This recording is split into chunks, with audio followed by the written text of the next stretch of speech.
Amen. Bwana Yesu asifiwe. Amen. Bwana Yesu asifiwe. Amen. Tukienda mbele zake anafanya nini? Kwa hiyo sije ukafikiri kwamba mimi sina dhambi. Nenda mbele zake mwambie ninazo dhambi tena nyingi Baba, naomba unisamehe. Yeye ni mwaminifu na wa haki, atakusamehe tena. Yesu hachoki kusamehe.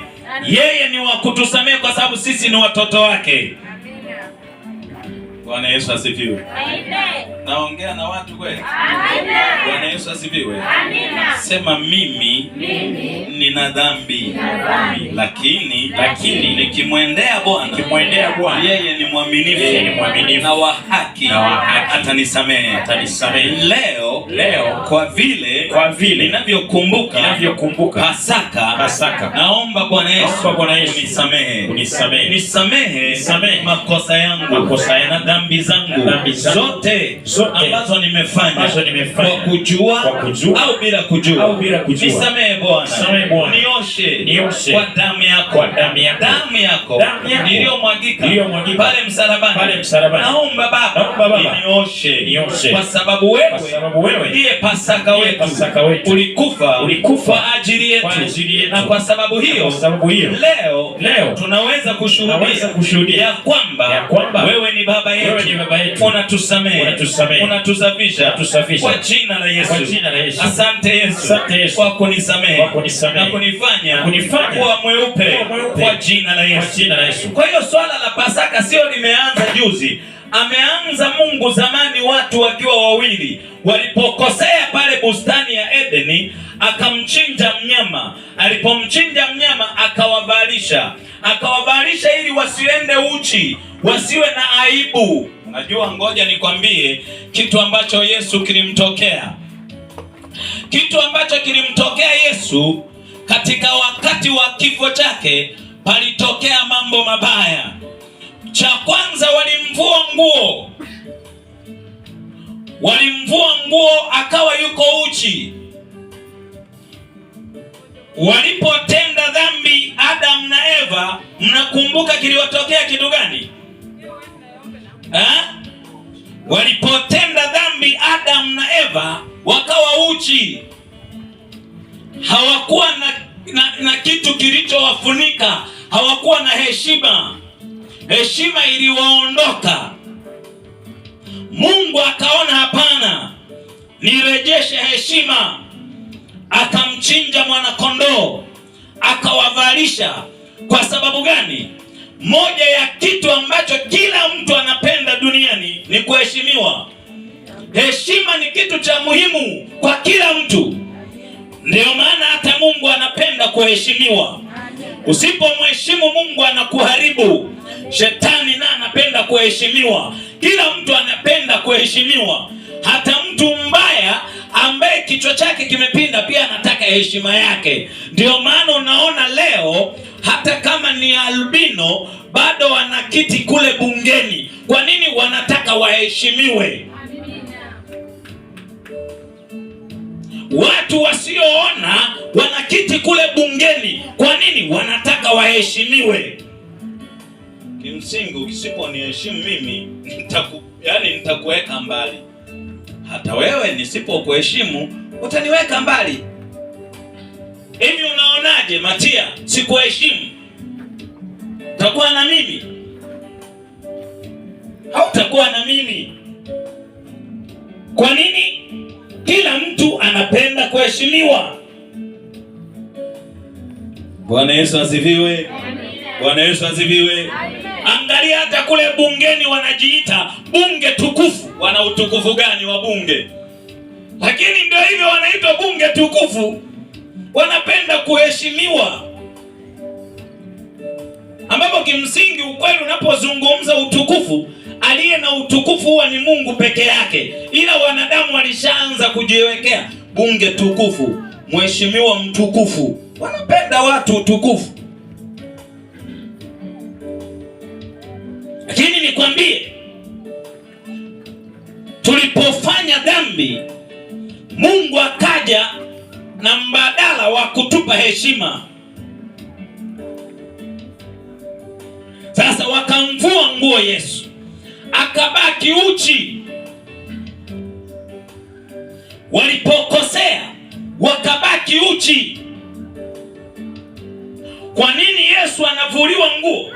Ni kwa sababu alipozibeba dhambi za dunia akawa anaonekana na dhambi. Mungu wakati ule akawa hataki kumtazama, ndio maana akavuliwa nguo. Mungu akawa hataki kumtazama kwa sababu ana dhambi. Mungu huwa hana ushirika na dhambi. Sawa sawa na moto na jojo. Unajua jojo? Mama Kurwa, wewe hujui jojo? Ni Mama Kurwa, umezaliwa wapi hujui jojo? Wangapi wanajua jojo? Watoto ndio wanajua jojo. Hii bablish ya kutafuna hiyo. Ukitoa ukaiweka kwenye moto inasalimika. Inafanyaje? Inayeyuka. Si hivyo? Ndivyo Mungu anapokutana na mtu mwenye dhambi, huwa anayeyusha. Mungu hana urafiki na dhambi. Sasa Yesu akazichukua dhambi za ulimwengu. Alipozichukua dhambi za ulimwengu, Mungu akakataa kumwangalia. Mwamshe huyo ili shingo yake sikatike. Mwamshe kabisa, maana shingo itakatika. Na leo ni Pasaka. Uko jo kabolie ningo yo uteka. Bwana Yesu asifiwe. Mungu alipoacha kumwangalia, akavuliwa nguo, akatundikwa juu ya msalaba ili kila mtu amuone aibu yake. Ndio maana ukisoma katika Isaya 53, hebu soma Isaya 53. Isaya 53 inamzungumzia Yesu na kile kilichompata na kile kilichomtokea. Inasemaje? Isaya 53, anza mstari wa kwanza. Anasema hivi. Ni nani aliyesadiki habari tuliyoileta? Ni nani aliyesadiki habari tuliyoileta? Na mkono wa Bwana umefunuliwa amefunuliwa nani? Amefunuliwa nani? Mstari wa pili. Maana alikuwa mbele zake kama mche mororo. Kama mche mororo. Kama mzizi katika nchi kavu. Katika nchi kavu. Yeye hana umbo wala uzuri. Na tumuonapo hana uzuri hata tumtamani.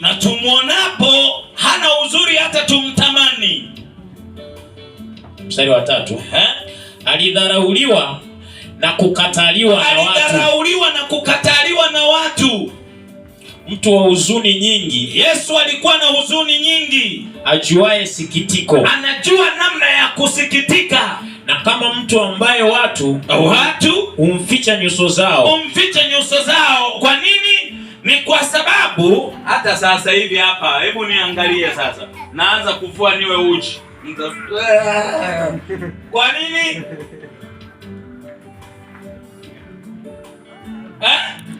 Hapa mtatimka. Kwamba anavua nguo. Nisemi bana asivue. Walipoandikwa pale akiwa uchi, Biblia inasema nyuso zao zikawa hazitaki kumtazama kwa sababu ya aibu. Wakaanza kuficha nyuso zao. Maana yeye ni mtu wa sikitiko. Maana alipowekwa pale kwenye mti akawa anadharauliwa. Unajua ila tu Mungu aliamua iwe hivyo. Tuendelee. Nasema mstari wa 3 pia anasema hivi. Alidharauliwa wala hatukumhesabu kuwa kitu. Hakika ameyachukua masikitiko yetu. Hakika aliyakusanya masikitiko yetu akajiwekea. Amejitwika huzuni zetu. huzuni zetu, lakini tulimdhania ya kuwa amepigwa. Tulidhani ya kwamba amepigwa na Mungu, kwamba amepigwa na Mungu na kuteswa. Bali alijeruhiwa kwa makosa yetu. Alijeruhiwa kwa sababu ya makosa yetu sisi wanadamu. Alichubuliwa kwa maovu yetu. Akachubuliwa kwa sababu ya maovu yetu. Adhabu ya amani yetu ilikuwa juu yake. Na kwa kupigwa kwake sisi tulipona. Amen. Sema kwa kupigwa kwake. Mimi nimepona. Kwa kupigwa kwake. Mimi nimepona. Kwa kupigwa kwake. Mimi nimepona. Kwa kupigwa kwa Yesu nani alipona? Mimi. Wewe ulipona. Ndio maana sasa tunapokuwa kanisani tunahitaji kubaini nani hapa anayeumwa ili tumwambie pona. Nani hapa anayeteseka ili tumwambie pona, kwa sababu kwa kupigwa kwake wewe na mimi tulipona. Kupona ni haki yako, lakini ni haki ambayo unatakiwa uijue iko pale msalabani. Msalabani alichubuliwa, akapigwa, akajeruhiwa ili kwamba mimi nisipigwe na kujeruhiwa. Ndio maana leo tunapohubiri tunahubiri kwa sababu kuna mtu mmoja alikubali kudharauliwa, alikubali kutokuheshimiwa, alichekwa na watu walimuonea aibu, ili kwamba mimi niheshimiwe. Kwa sababu gani? Alichukua aibu yangu.